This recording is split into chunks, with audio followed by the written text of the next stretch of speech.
अस्सलाम वालेकुम नाज़रीन, न्यूज अपडेट में आप सबका इस्तकबाल है। मैं हूं हबीब उमर। अंकिता भंडारी कत्ल केस, उत्तराखंड के वजीर आला ने फास्ट ट्रैक ट्रायल का किया वादा। अंकिता भंडारी के खानदान के लिए चीफ मिनिस्टर पुष्कर सिंह धामी ने 25 लाख रुपए मुआवजे का किया ऐलान। यह मामला है 19 साल अंकिता भंडारी के कत्ल का, जो ऋषिकेश के करीब एक रिजॉर्ट में रिसेप्शनिस्ट के तौर पर काम करती थी। इसका मुकदमा फास्ट ट्रैक अदालत में चलाया जाएगा। इसने पौड़ी गढ़वाल इलाके से उसके खानदान के लिए 25 लाख रुपए मुआवजे देने का भी किया ऐलान।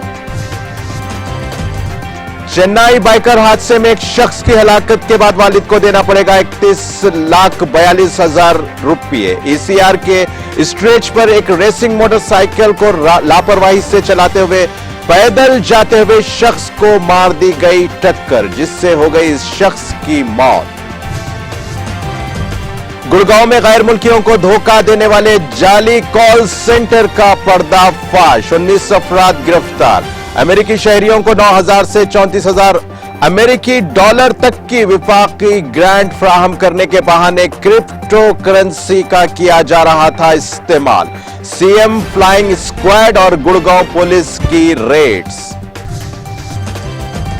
चाइना रेस्टोरेंट में लगी आग, 17 अफराद हुए हलाक। फायर फाइटर्स हादसे के मुकाम पर पहुंच गए और 3 घंटे से भी कम वक्त में रेस्क्यू का काम कर लिया मुकम्मल।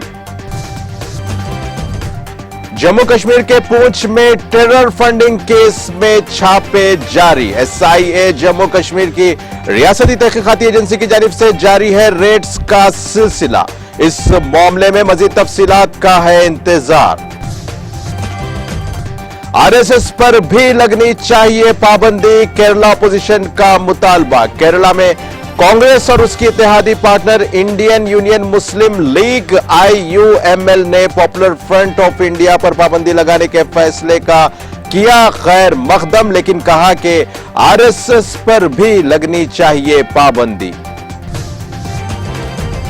सऊदी अरब में खवातीन की पहली साइकिलिंग लीग का आगाज। सऊदी अरब में साइकिलिंग फेडरेशन ने फेडरेशन फॉर विमेन लीग के अपने पहले एडिशन का किया आगाज। यह एक ऐसा इकदाम है जो फेडरेशन की जानिब से खवातीन के खेलों के स्पोर्ट्स प्रोग्राम के फ्रेमवर्क के अंदर मुकर्रर करदा टाइम प्लान के अंदर आता है।